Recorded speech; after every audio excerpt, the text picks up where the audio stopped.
Hey everybody. It is the 20th of June, 2024. This is Gimbalabs Live Open Spaces. We get together on Thursdays from 1430 to 1600 UTC to build stuff together, have conversations, make decisions, sometimes jump into breakout rooms, and sometimes stick together and work together.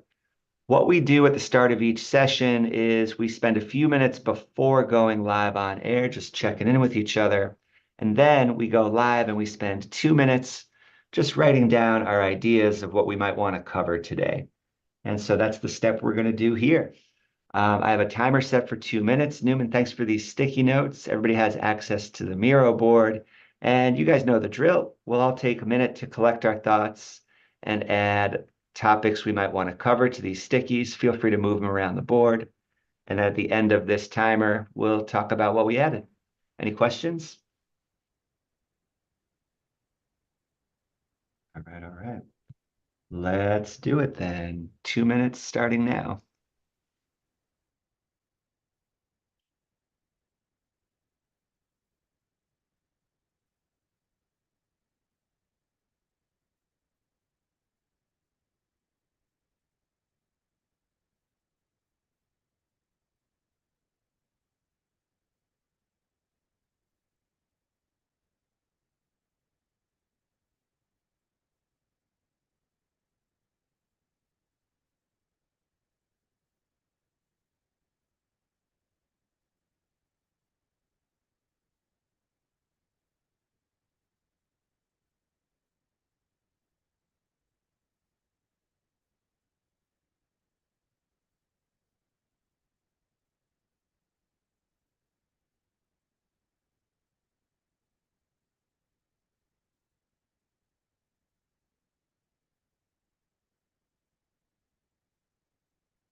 All right. Thanks for taking 2 minutes to think about this.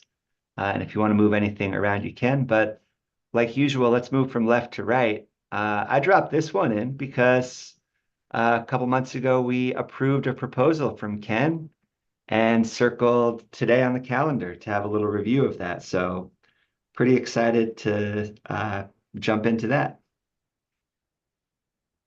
And Ken, confirming you're ready for that today, right? Yeah, Yeah, awesome. All right. How about this one? I see Dandelion Light. Yeah, that's me, of course. Good,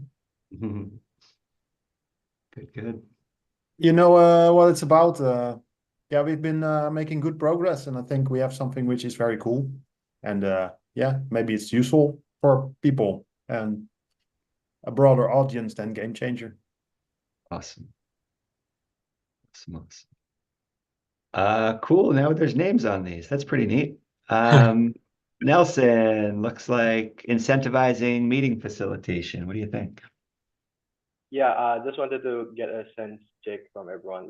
Uh, yeah, after talking with James, we should really think about the sustainability of these spaces and even live codings, and we should really incentivize the facilitation of this meeting, and even think about how we can rotate facilitators.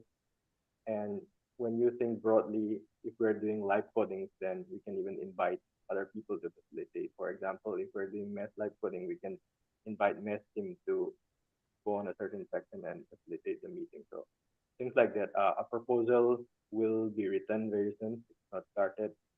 So just wanted to get a sense check from everyone quickly. Yeah. Awesome. Thanks for dropping that idea in, and yeah, for poking the proposal idea. That's really awesome. Kind of related to that, I dropped one in just around July and August scheduling experiences. One thing we know is that there's not going to be playground this summer. And so we can think about, what to do with that time. But it's not even, totally necessary that we even have these times, open spaces, live coding. So I want to think together about what's the best ways we can use that time. Yeah, and maybe run some experiments there.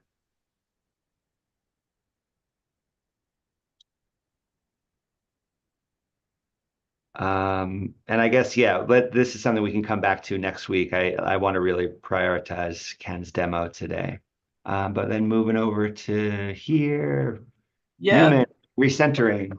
Yeah, these are me. I've just been away for a bit with the cricket and the birthday and all this sort of stuff, just sort of changing over to summertime Newman.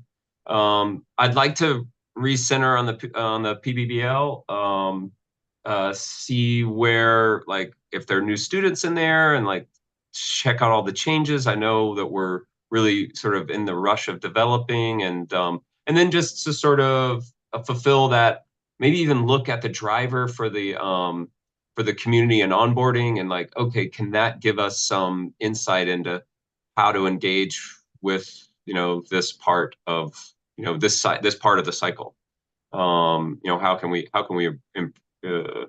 realign and just look at that first principles style? It's just like, if there was nothing here and there was no past, like, what would we do now? Yeah, beautiful. That's just general sort of stuff. And then, some things on proposals, always, Project Catalyst, I keep a focus.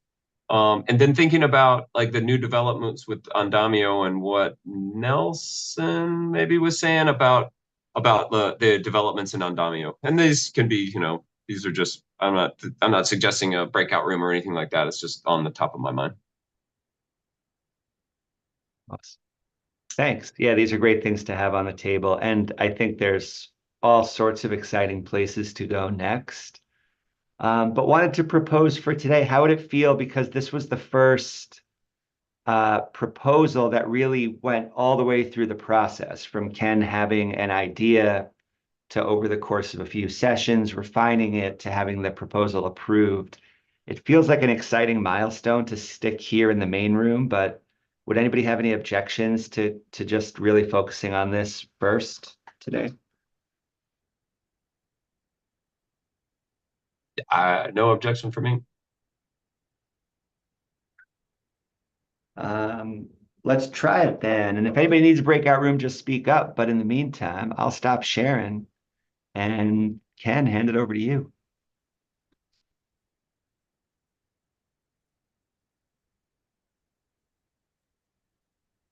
Okay. I was just playing around with something earlier and it broke something a little bit, but it's fine. Let's see. Okay.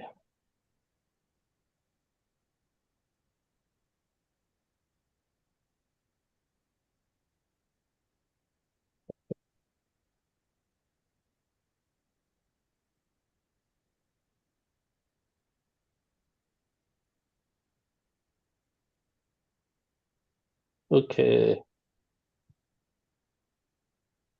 I'm not, see, this is,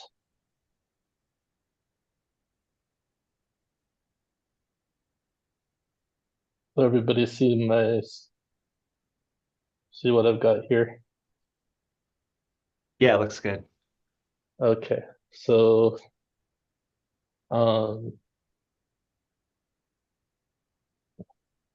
I might I haven't ever done just the share screen method of this before, so I might try that later, but just for now, this is what I've got so far. There's some basically this is just the main front page, and then it's actually just a markdown file. So like this shows today's events, and it actually shows the open spaces with the Zoom link, and if I click on it, it'll open it in a tab for the joining the Zoom meeting. The calendar is the thing that just broke when I was playing with something, trying to get it to look better on mobile devices, but it messed up the view a little bit, so everything's not aligned quite right, but it shows all the like events for the different days. Then I've got a blog view, and these are just markdown files that I'm rendering for different things. Yeah, if I go back to the home page, this part that shows the events, like I was playing around with ideas for having more dynamic features in markdown files. So what I did here, like this is the code for the main page, and it just has this code block here, and the language name that I used is events, and so it, instead of rendering that as code, it renders it as just the event, a list of events. So I later on I'm thinking about maybe doing domain specific languages for different things so that you can render things for in your notes for different things that you'd put in the blog section. The idea is to be able to, if we've got blog entries here, and so it loads stuff up. Like the images here are just loading from the original website right now. I don't have them local to the code base, but where their original locations are. I just copied. I've got a browser plugin that copies web pages as markdown files, so that's all I did for the existing blog posts. I was thinking about having a section, like I don't know, like the markdown parser that I'm using, it doesn't deal with metadata the same way that something like Obsidian would. So I was thinking about just having code blocks for that and just call it metadata or something. That's all things that can change, but yeah, it's got the same information as the website. There's a few things I haven't added, like the links with the little pointer marker on them are ones that I actually have put on there. I didn't copy all the content yet. I was mostly focusing on functionality. Yeah, at this point, does anyone have questions or anything like what you'd like to see or what moving forward, or I don't know. Harsha and I've got one. Harsha, you want to go first? Sure. I was just curious about the stickies. If there are like a lot of things, for example, in the APIs, if say there are 10 different things that you have to put in there, how would like the little stickies adjust to like a lot of content? They'd probably just stretch vertically. Like Okay. I can try that. I need to switch to the local, I can see in just a minute.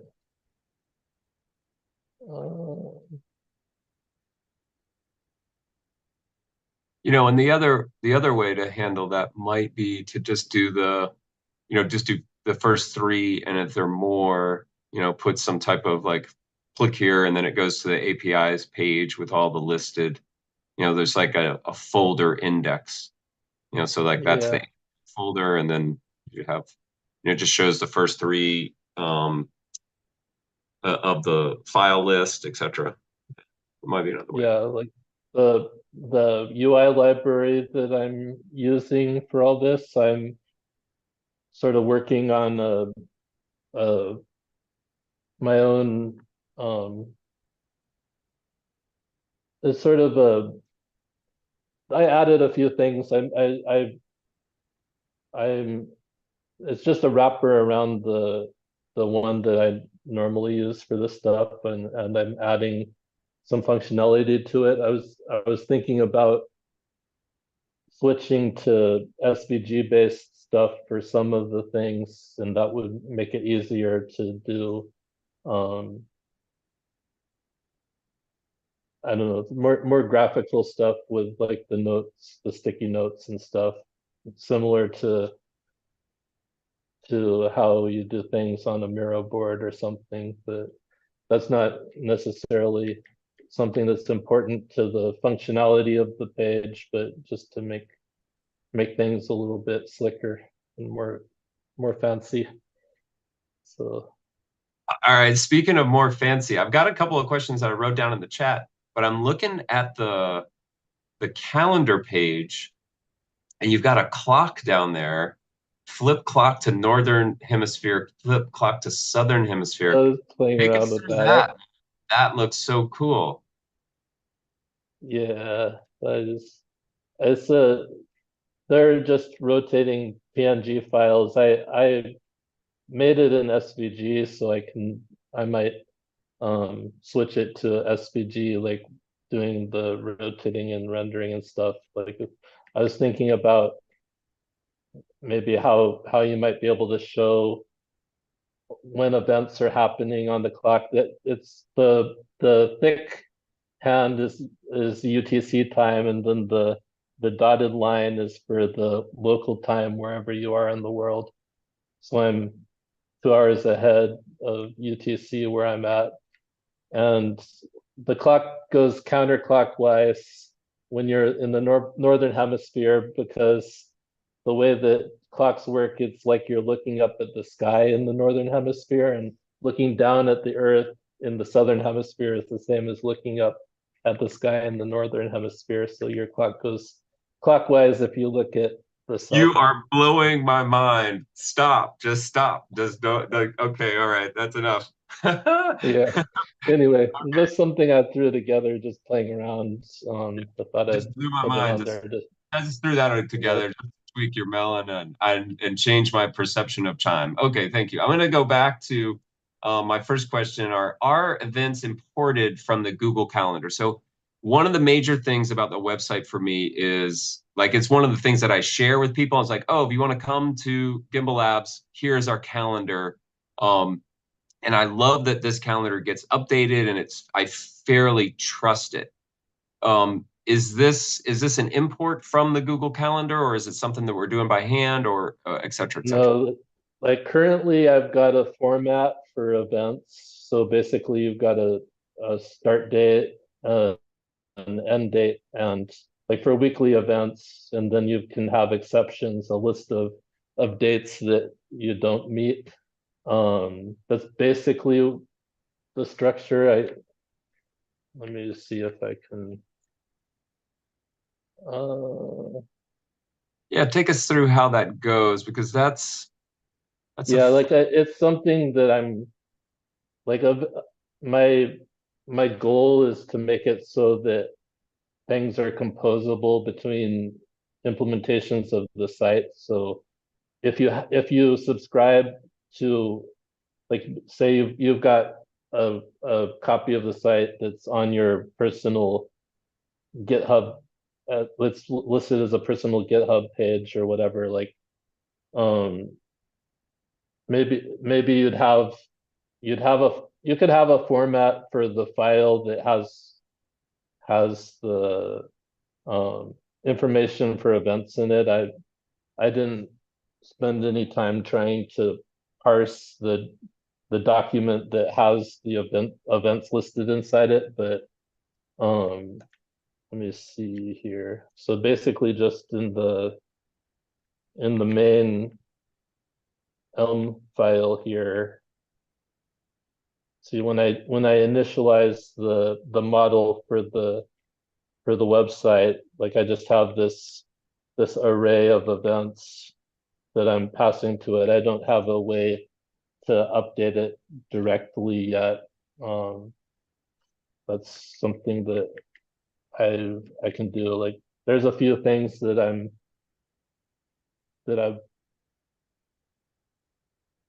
Okay. working on. Yeah, just to try to get the basic functionality I want. Like this is one of them where maybe you could have a way to edit events directly in the web page and then download it, maybe a file that would be you'd be able to put it in, drop it into your repository, and then it will populate your calendar based on that stuff. That's sort of my idea for how to do it without having a server-side database or something. Okay. Then the next one is about the blog, and it seems like those blogs are written in and collaborated like in Notion, meaning someone will post it in Notion, and then I remember maybe it was Hinson that we sort of edited and we commented and did things in Notion. So what's the workflow for, like for instance, I think Notion works in MD, and is the MD like reasonably compatible with this engine, or I think you have sort of the way that Notion seems to do it. It separates things into blocks a little bit. Like I'm not sure. Like it's not. I don't think it's like I'm using a markdown parser that parses. I don't know if it's GitHub flavored markdown. Like there's right. dozens of different flavors of markdown, and so like I want to be able to bring in data, like you usually want your ingress of data to be flexible and to be able to bring in things from a lot of different sources. But I sort of think that it would be good to have a like the way that you, if you have too many different things to think about, like I'm more concerned about the semantic structure of information than, because there's a lot of different ways that you can try to represent the same semantic structure in Markdown. So like the site, I'm doing this for Gimbalabs, but it's the code base. I'm going, my Catalyst proposal, it's it's directly related to that. So I'm trying to think about ways to structure your knowledge where, like, it's the same as with the sort of the ideology behind the way you build Elm applications is you want to have one good way of doing things and not Right. make people try to think of different ways. And then when you look at someone else's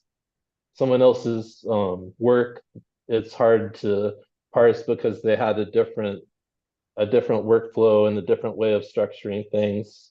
This the way that you combine people's knowledge together, that's an important thing to consider. Nice. Okay, cool.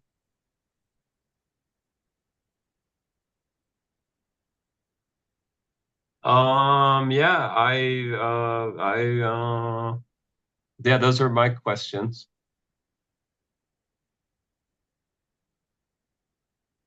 What do you think, James?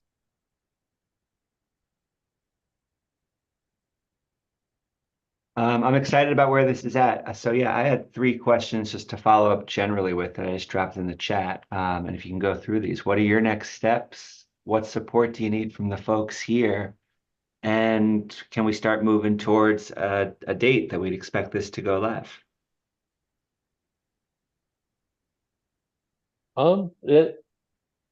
It mostly functions the way that it is. So it's currently just live as a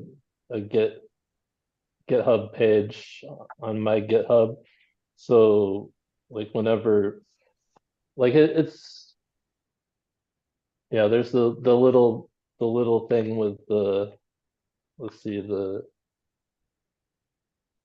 calendar rendering. Like, I need to fix that. It was working before, but I pushed an update with a little change that made it so it doesn't line up anymore the way it's supposed to. But yeah, like I think that there's not really much that needs to be done before it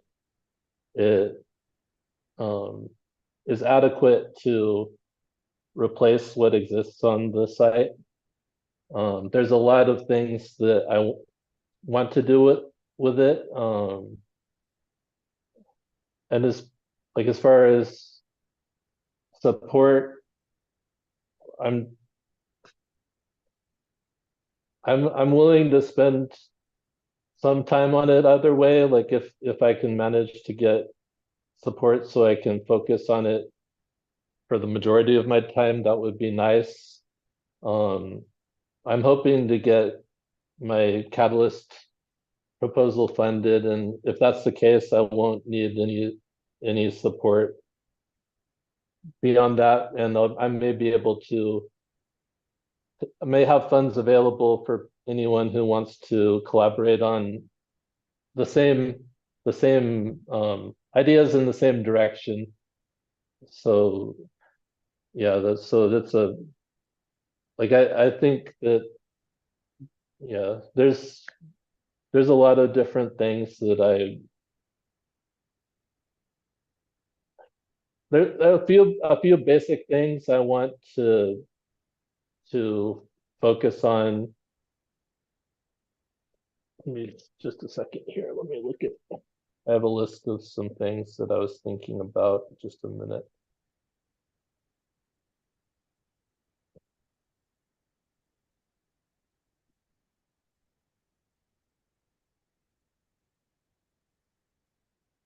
So like the main thing that I wanted to be able to do was the composability between knowledge bases in different iterations of the site. So if someone copies the code and deploys it somewhere, you should be able to have a file in the repository that says that, okay, this list of other other iterations of this repository, like it doesn't have to be the same, it just needs to have the correct folders and files in the right place, but you'd be able to say, okay, I have the information that's here in this repository, and this file says that, okay, pull the calendar events and pull the notes from this other repository. So maybe if I'm writing blog posts myself, or someone else is writing blog posts in the group, like they can push it to their own code base on GitHub, and it would be visible from within the main Gimbalabs web page, because the Gimbalabs, like if you have access, or James or whoever has access directly to the GitHub account that's hosting the main page, would be able to add to this list of sources where they want information to come from. That's one of the main things I want to do, and part of that, it's related to the second thing, is I want to currently it's just populating the current page with the render of whatever markdown file is associated with it for most of the pages. So like, let's see, if I go to the home page, like it's actually doing an HTTP request to get the content of the home page every time I load it, or if I go to the blog, it does the same thing, and then it will, whenever I click on a link, it'll do the same thing. I want to make it so that you can have in the model for the page, you can populate it with the content of more than one site, and then maybe in a graph structure, so that you can get backlinks and stuff like that. So those are the two main things that I want to add moving forward. And then there's a lot of other things, like we talked some when I presented the idea about having an inventory system and being able to make little game type things in how your notes fit together. So if you do something that's similar to how on the homepage, how I had a code block that was labeled as events, the language name was labeled as events, and then it had a special way of rendering it. Maybe you can have similar things like code blocks where it will render them as items that you can put in an inventory in your model for what your current instance of running through the web page, and then build little interactive choose your own adventure style learning experiences, like, because the idea of knowledge management, it's not just big blocks of text where you have like a full blog post with everything metabolized into one document. You have different pieces, and you have different ways of linking those pieces together, and it helps you to think about maybe a new way to relate to topics in your head. And so that's part of, and if you have a way to sort of gamify the experience of traversing the knowledge graph, that's might be useful for developing new ways of learning, or new ways of innovating about the ideas that are present in the shared knowledge base of whoever you subscribe to, as well as your own knowledge. That's sort of where my thought process is at.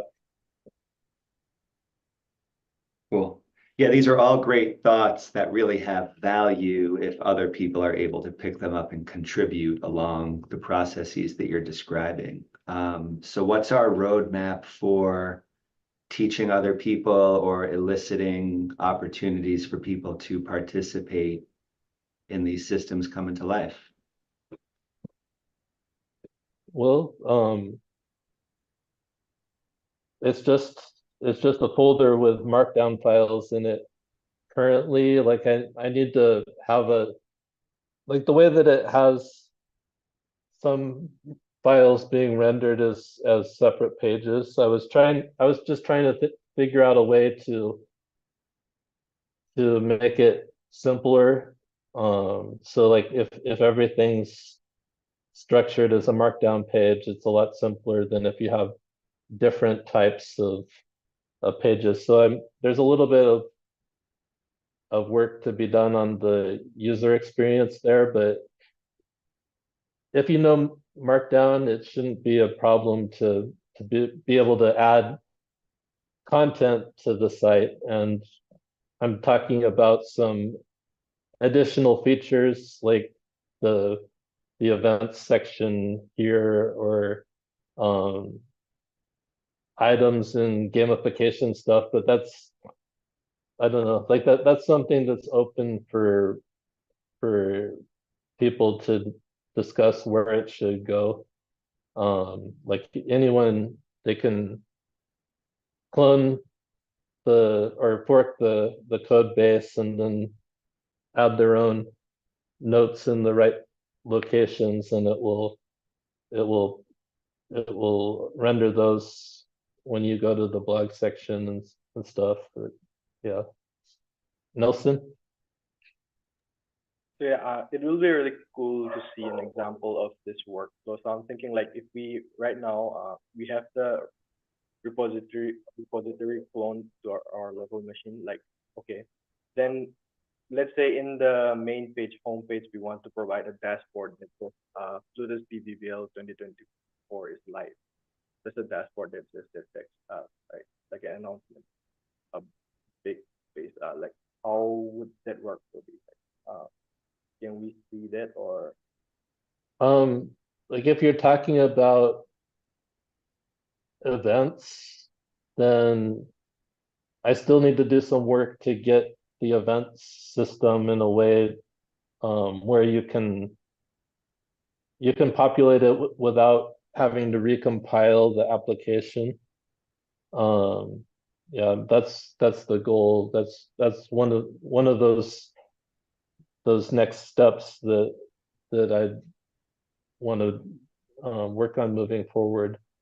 Like if you're just talking about a list of links, you can just write up a markdown file, and if it renders the way that you want it to, then when you run the page, then that's pretty much all you need to do. Like if you're talking about other functionality beyond that, then yeah, but I'm like interested in knowing what you want. But yeah, but can you give us an example of how when the website, let's say, yeah, exactly, but exactly like when we are launching TPBL 2024, let's say in the home page we want to display huge text that says Plutus TPBL 2024 is live.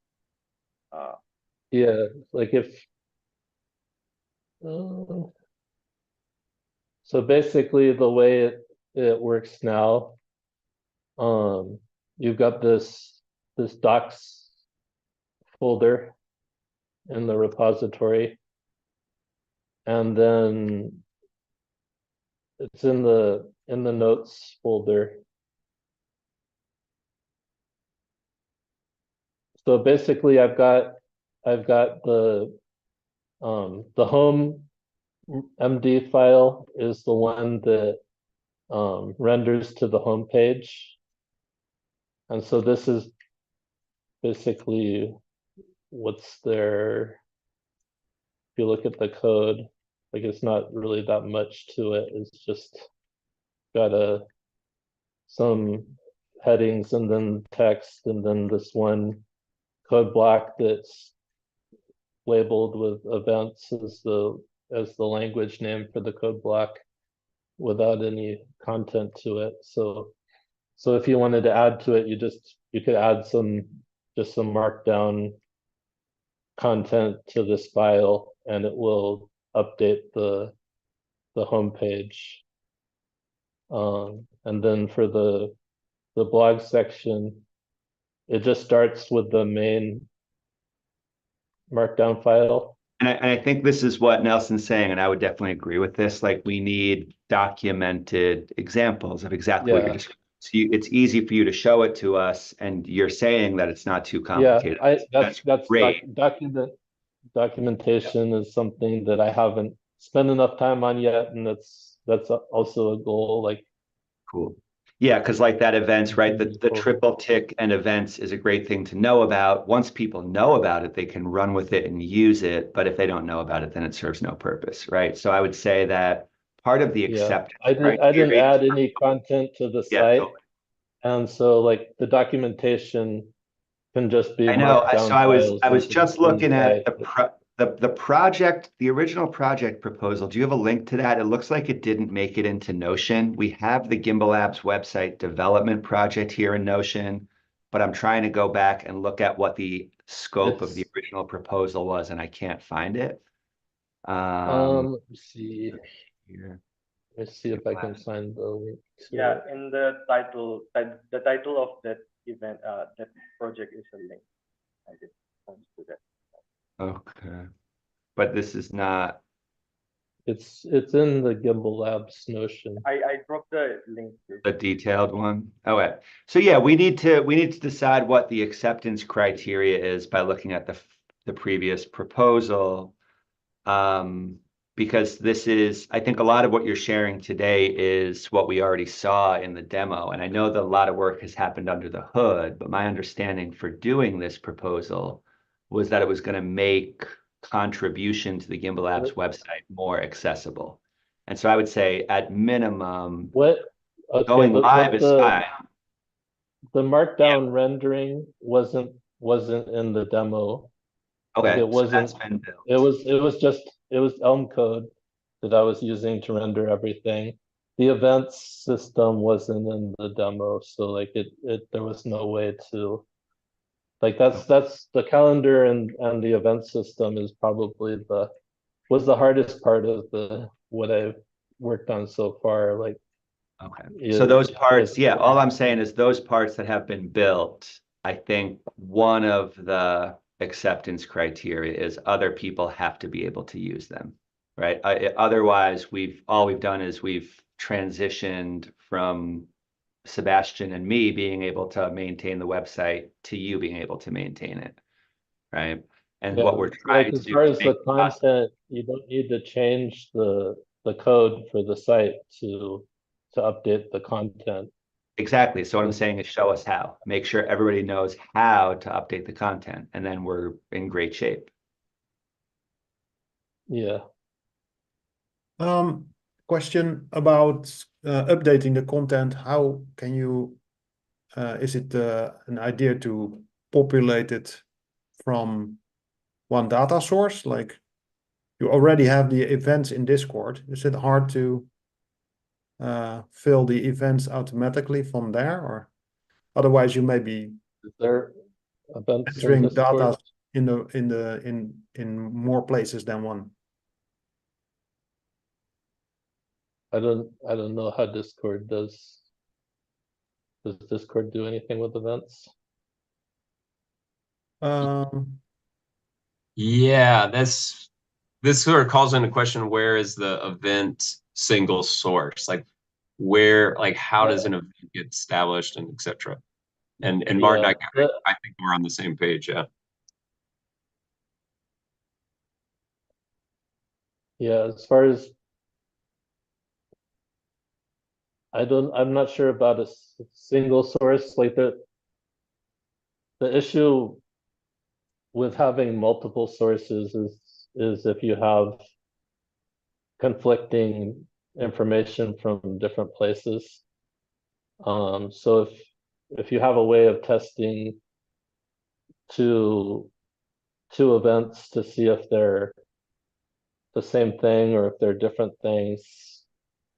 Like I think of things more as compositions than like you don't need, like if you're subscribing to the events for a specific code base, like or the knowledge base, you like you don't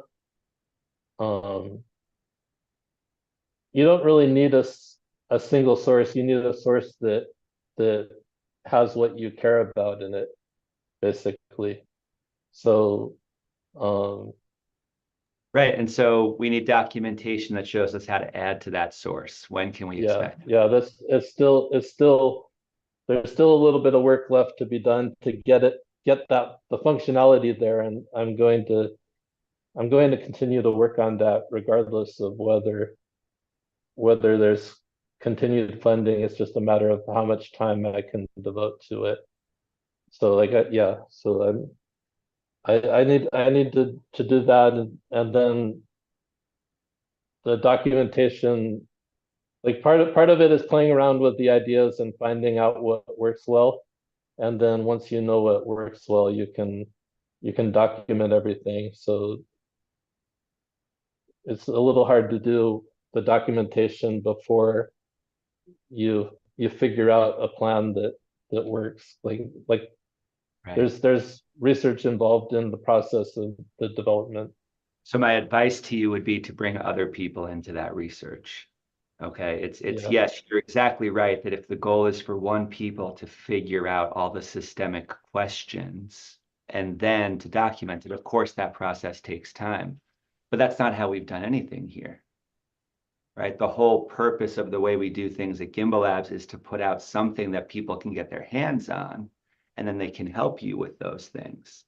So I would really urge you to even pause on thinking systemically and get a handful of things that people can put their hands on, and you can say to them, hey, does this work? And then you can bring them in on the left, the remaining decisions that you have to make. Yeah. There's a few pieces that need to that need to be there for it to that process to work well, though. So that's I was trying to get to that point first. Like you need to be able to have the mechanism for like once the mechanism for being able to import data from another fork of the site is there, then the process of onboarding people and giving people the opportunity to see how that would work, that becomes a lot easier and more straightforward. So I still have a little bit of work to get there, but I'm working on it.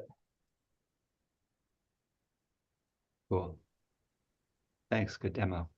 Yeah. Other questions before we move on?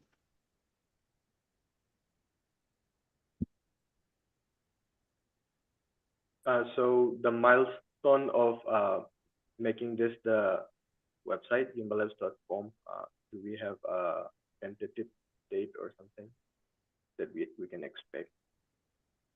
This is going to replace the main one, right? I don't know if that's not really my decision. Like I can get it to a place where I think it's useful to like what I was talking about, making it easy for people to onboard. I don't think that'll take more than a few more weeks, to a week or two, to get to that place. Like it's not a whole lot of work. It's just but Like as far as replacing the current site, like I don't really have access to any of that stuff. We can move the code base somewhere or have a fork of it, whatever. My question would be like, is the project ready to replace the whole site? Without all of the There's a administrative task of changing this stuff, changing everything, is it ready to start? well, we talked before about the reason people go to the website, and yeah, I can click on the Zoom link and it takes me to the right place. It shows me the event that's happening today. Like it may not be exactly lining up with the events. Like if there's any special cases that are currently on the site. So like I wasn't meticulously going through and making sure that I included every exception. I included a few of them just for testing purposes, but like as long as it's showing up the right Zoom link, then it's already working for my use case of the current site. Yeah, so yeah, I haven't had much input from other people as far as during this process too. So I'm basically just putting things together the way I think they should work. And I do want to have more input from the community about whether or not, or if there's anything else that they think that it needs before it replaces the current, whoever's current use case of the current site. So That's yeah, great. So yeah, in terms of eliciting that input, what are your plans for collecting input from the community?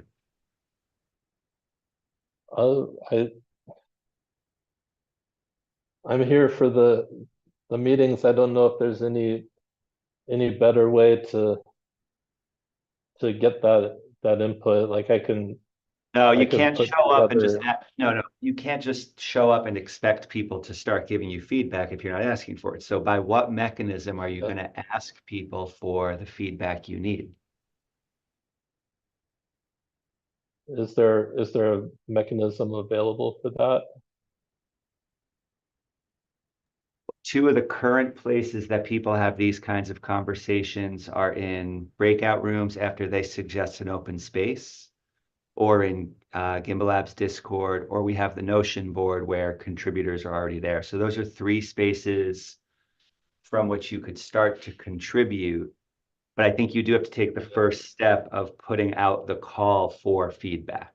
And it can be in either any of those three, or it could be somewhere else. Make a Google Doc if you'd rather do that, right? But at some point, if you're saying you need that input, it's critical to elicit it. I don't need it for my understanding of where I think things should go, but if someone like the milestone, the idea of replacing the current website is not based on my perspective. So I Right, so just that's the next question. understand. Okay, so that's the next question for all of us. To everybody, how will we decide when to upgrade the website? I do agree with Ken that it's not any one individual's decision, but if it's not Ken's, it's not mine either. And so now we're in the new phase of decision making. Here's a project that's underway. Great progress is being made. We don't yet have an end date for it because we don't yet know who decides when the project is done. So how are we going to figure that out together? Yeah, right. My idea is that with Ken helming this project, I think he could have a certain amount of confidence that, okay, it's now ready to be shared, and let's start the discussion to like, should we do it or not? But I think he has to say, okay, I think I'm ready for this to replace the new one. So are you guys okay with this? I think that question hasn't come up, but yeah. Yeah. And yeah, I've talked about a few things that I want to work on. Maybe I probably be ready to say, okay, it's at a good place just with a week or two of work on it. So like as far as not adding more than the basic functionality, I think it needs to be able to move forward and allowing people to have that process of onboarding that will make it useful to the community.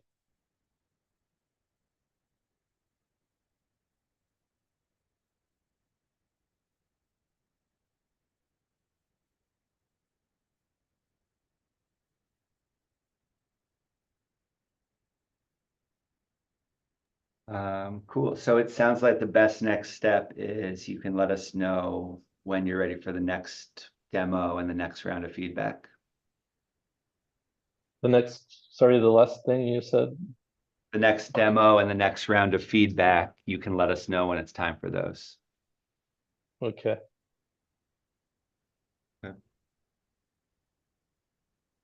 Cool. Thanks. And congrats on this progress.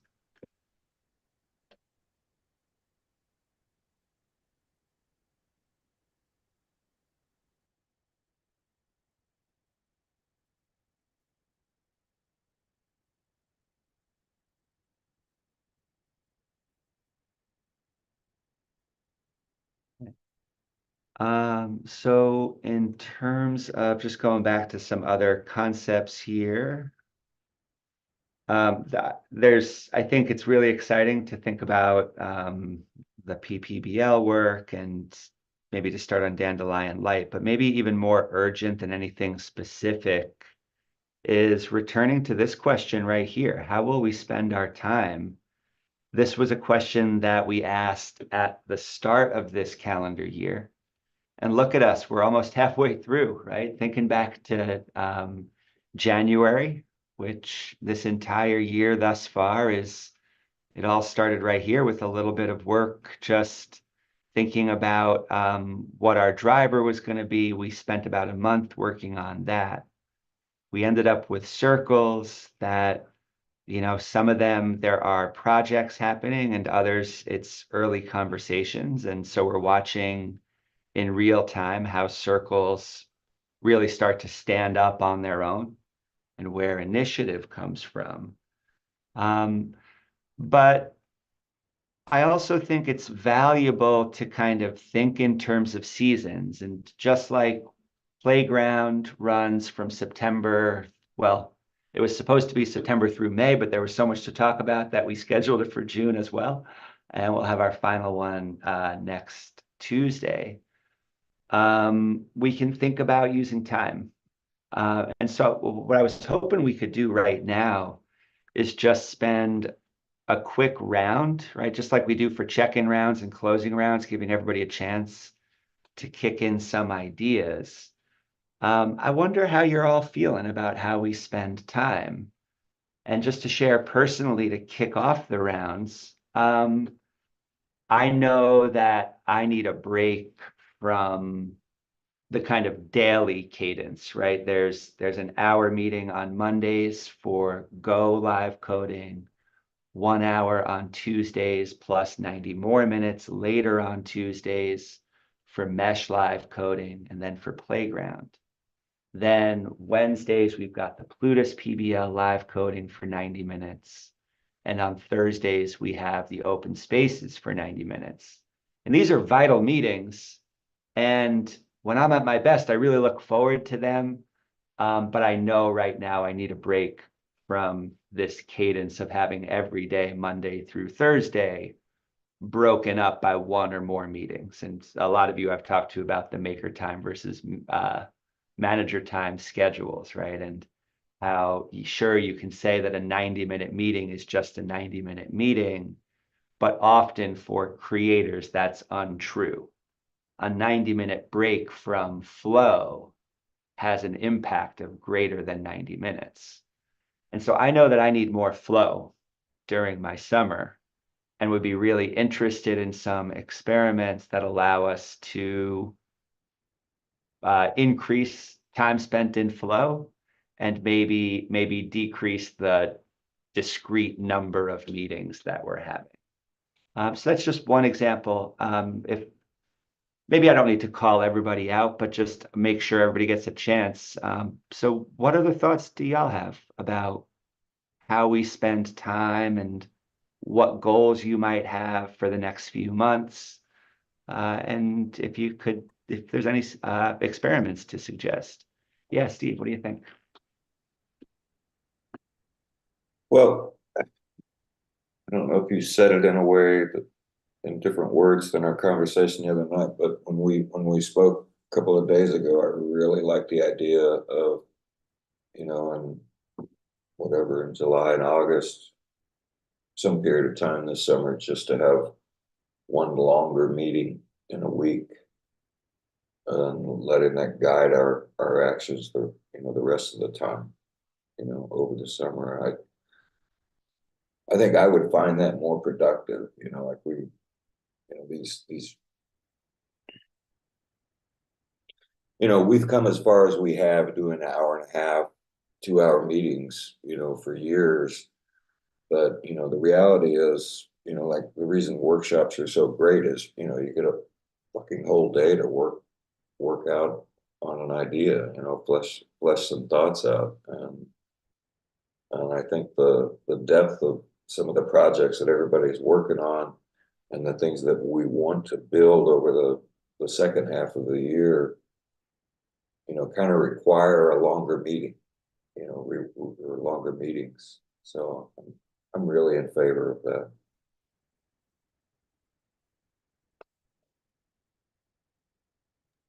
Thanks, Steve. So one experiment might be consolidating meetings and doing one weekly workshop that goes a little longer. What else? What other ideas are folks having? Or if you want to take it closer to home, what are your goals for how to spend time this summer? I was thinking about doing sidechains, and I saw Andamio had a proposal about the sidechain for Andamio. Because I'm working on payments, and I want to do a sidechain which is less decentralized but faster and for smaller amounts. So I would like to experiment with sidechains, because Dandelion Light now works with the sidechain. With the testnet, you can really accelerate your testing and experimentation. You can get GraphQL up and running in like 1 minute. So it's very nice to start over. So what kind of time would you want to allocate to that kind of work this summer, and what would be the best ways for people to collaborate on that? I don't know. It depends a little bit on Catalyst, because it could be that I'm very busy with that, or it could be that I'm not busy at all with it. Maybe the same for you. You have a lot of projects running in Andamio. Do you think you have a lot of time for that? I don't know. Well, that's kind of why I'm asking, right? Because for me, what's clear at a personal level is I need all the maker time I can get. And so when you talk about the working with side chains, how much of that is, right, needing to create the space for focused work time, and how much of the success of that involves having spaces to talk to other people and get other folks involved? Well, I would like to, if you are working on the sidechain, it would be nice to synchronize problems, ideas. So that actually points to something I've been thinking about. Does this light anybody else up? Like, what Martin just said. If you're working on X, somebody else might want to know about it, right? So let's just take sidechains as an example, but you could fill in the blank with anything else. I'm pretty certain that at some point this summer, I'm going to do like a 4-hour uninterrupted deep dive into sidechains. I'm going to read the existing docs. I might try to run a demo, or I might have an idea in my head of something I want to get working. I guarantee that's going to happen.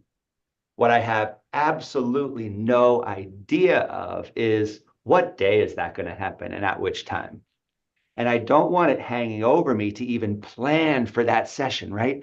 The moment I say that 2 weeks from now, let's do a workshop about this, now that moment that's committed to is racing towards us, and somebody has to prepare for it, right? So that it takes up mental space and is antithetical to the kind of focus that I'm pursuing.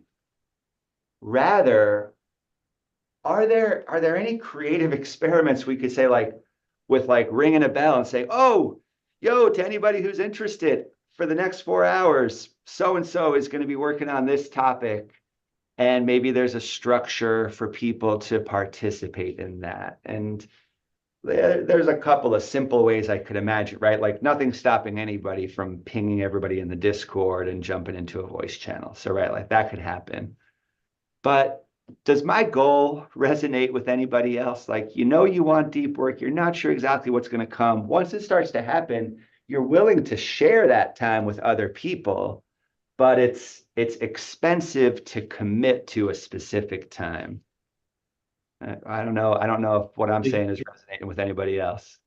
I think it's not just expensive for you, but it can also be expensive for other people if they're in a flow state working on something at the same time. Like, how do you make it so that, I don't know, like, that's sort of what the idea of having asynchronous communication, like where I can take a break from what I'm doing at a point where it's not going to damage my flow through the work that I'm doing, and see what you've contributed, even if I don't get the chance to do it live, because you have to have that trade-off there. Yeah, but it could also be that you get stuck and the other person has another point of view, so you can get actually acceleration instead of, you know, going in a wrong direction even. So I'm not really sure that it is like if you have a whole week, 5 days, can do 4 days of focused work, but the 5th day could be a day where you synchronize, and well, it's how I work with Adriano sometimes. He's pinging That's me. basically what Steve was talking about earlier. He's Like pinging me having one big with long meeting. yeah, he's pinging me with stuff, and then yeah, we just discuss, and yeah, sometimes I'm wrong. That's good to know, have this discussion early. So yeah, I like that, to have feedback. But it could be less structured, but it's nice. Like here, you have all the facilities like a Miro board. I mean, it's not like you have to have a session where everybody's talking the whole time. You could just be typing on Post-it notes, and then you could read what somebody else is doing at a certain moment. So you're not really distracted. It's just the mic is open and everybody can say, hey, I see this is interesting, or I'm stuck here. Yeah. And this is Martin, this is something that you've worked out with Adriana.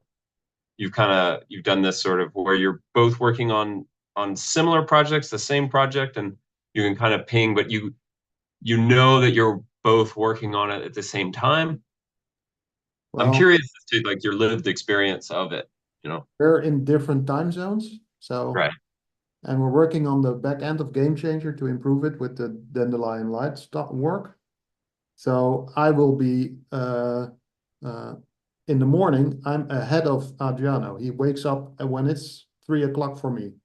So I just post a lot of stuff on Discord, just typing what I'm doing. Like, this is interesting, and I updated GitHub, and I found this and I found that. And then later he reads it, and then he does his stuff, and then yeah, usually that is 3 hours where we have a little discussion, and then he goes his way, and I see what he has done in the following morning. Okay, let me repeat back because I think it's sort of what I think of. Well, you are in different time zones as you're waking up, he is still asleep. You do work, and then I love what you just said, just typing what I'm doing. I think that's an important phrase. And then this happens in Discord, and then there's a sort of a handoff where he's waking up and you're maybe sort of winding down and you're summarizing and sort of, I get the visual of a what do they call it, a relay race. Go Olympics, Team USA, USA. uh, and I think that could be a really cool. That would be a neat experiment to say, okay, and then it would be cool to find somebody in that time zone, because I feel like that's like a real thing. I Like think that. it works. It could be working faster because you have a limited time where you can discuss stuff, so you're not in each other's way, and you can work. If something is not parallelizable in series, you have more time with two people this way. Well, yeah, I want to just say one thing, because it forces you to summarize and kind of, is it a serialization where you have to communicate like what you've done and what you're getting stuck on to another person? And yeah.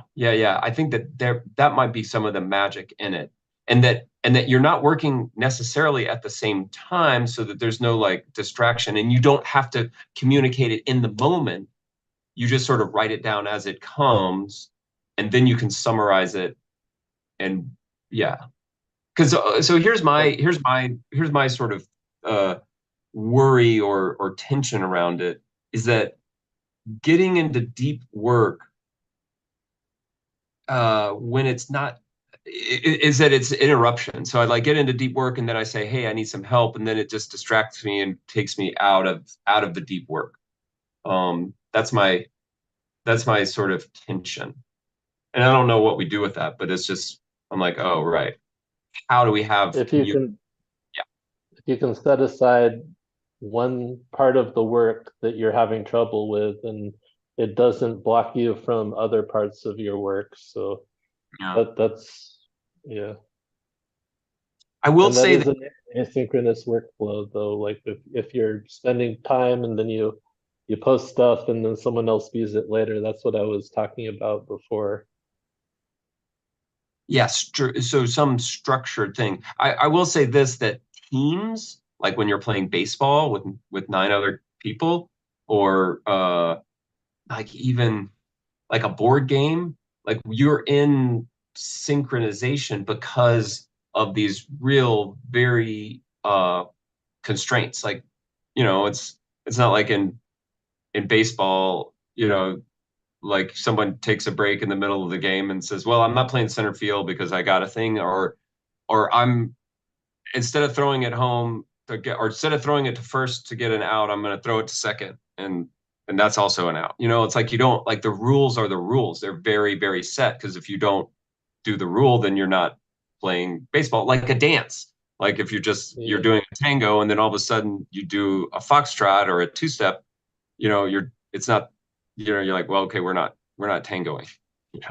The length of the game can sort of change those constraints though, because if you're working on a project, it's a much longer game than a baseball game.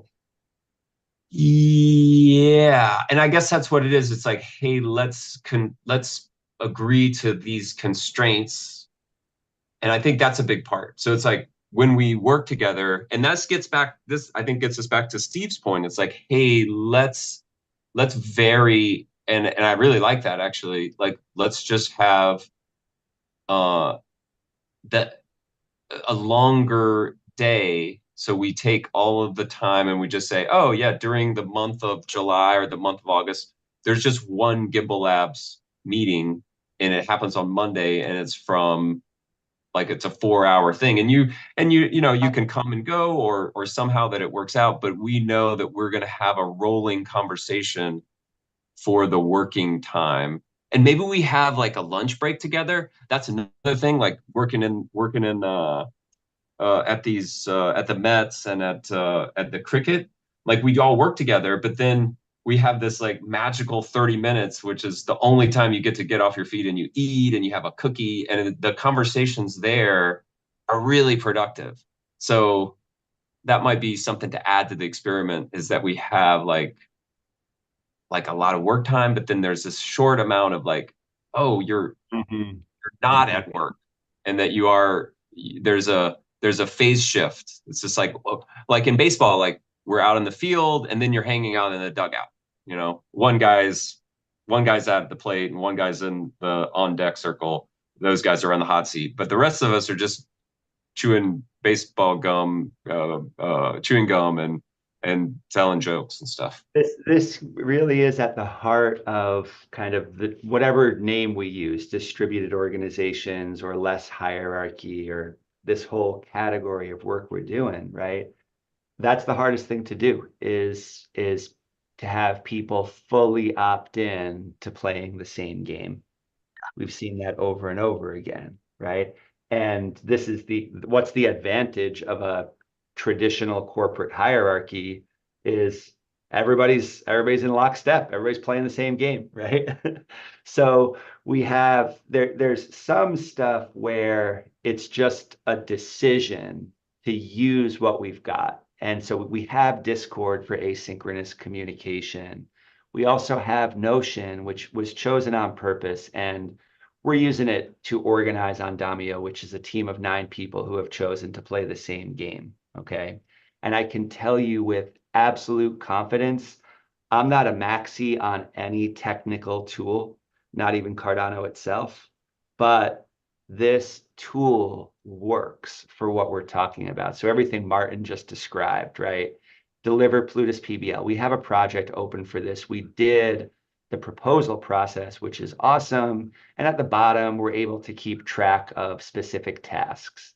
If somebody would rather see it as like a board with cards moving from left to right, we can see it that way. It's all here. And every single document, whether it's the project itself, right here, adding a comment, or whether it's a single task card, and these structures repeat, like it's not infinitely, right? There's a limit to their database, but this repeats effectively limitlessly all the way down. I can write a comment right here. So Alex and I have been doing this, for example, talking about a particular lesson. We have a space to do what Adriano and Martin are doing. We don't yet opt in quite to the extent that a baseball team or a corporate hierarchy does. But what's blocking us from that is fabulous. It's worth exploring. It's in part a commitment to finding new ways of working together and building different kinds of organizations. That's really exciting. But to these points, right, we do have the tools, and some of what's before us is just the option to opt in to using these tools to meet these ends. So I'd be up for experimenting with this. I'd be up for async experiments if anybody wants to try just working on something together, less for the outcome itself and more just to practice asynchronous work. I know that Odin is doing some of that. I've been thinking a lot about it, and that's another place that would be interesting to explore. So yeah, let's think about using tools. I know we're at time right now. Obviously, there's more conversations to have, so let's keep this going asynchronously. How will we use our time? And next Thursday during this meeting, we will officially go on break, whatever that means, right? It doesn't, for me, going on break doesn't mean never working at all. It just means transitioning to a new season. So looking forward to that. So if people have to jump off because of time, do so. But if we want to do a quick checkout, we could stick around for just a moment to do that. And Steve, sorry, I see your hand now. But yeah, Steve, you want to check out first? So I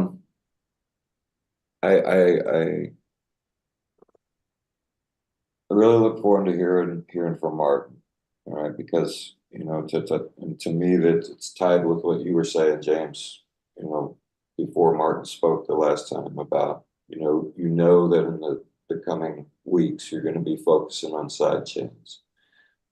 And like to me, like with what all that I've heard about Andamio and the conversations I've been a part of, to me, that like the side chains and Dandelion are really key.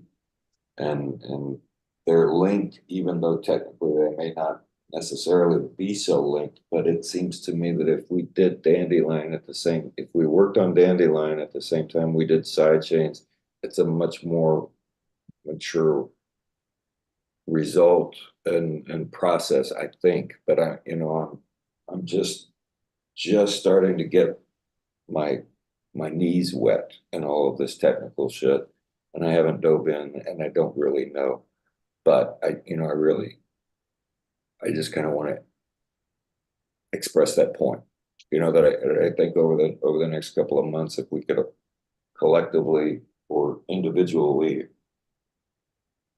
be willing to work asynchronously on both of those two things together, that would be kind of exciting for me, because in a particular way, I've been waiting on this kind of shit for years. And I'm good. That's my checkup. Thanks. Martin, how you checking out today? Yeah, good. I did some Andamio work in the background, so Nice. PPBL 24, a lesson about Game Changer. I'm excited to take a look at it. Very but good. I failed to upload images. All right, I'll take a look at that. Thanks. And yeah, I can make a YouTube video with it. Don't think there's one now. Is that the objective, to have every lesson with a YouTube video? If a video serves the lesson, we should include a video. But if there's no need for it, then we don't need it. Okay. But having your Sebastian- voice on, having your Oh. voice on video, Martin, would be awesome. So Yeah. just saying. Okay. Sebastian, how you checking out today? Pretty good, very interesting. Thanks a lot. See you soon. Here, Ken. Oh, it's good. Yeah. That discussion about how to collaborate in a distributed environment. It's good stuff. Here. Newman. Yeah, likewise. It is something that I feel like that's a big that's the thing. It was like, how do we collaborate in a distributed way? And I feel good that we're making the experiments, and I think that was a great discussion. I'm stoked. I'm happy to be here. It's always fun. So thank you. Thank you. And Harsha. I thought it was really good, and Ken's presentation did bring up like a lot of questions that still need to be answered in distributed systems. So it's really exciting. Let's see how it goes. Yeah. So excited to be learning by doing with you guys. Thanks for this session today and for going a few minutes over. And be in touch. See you soon, everybody.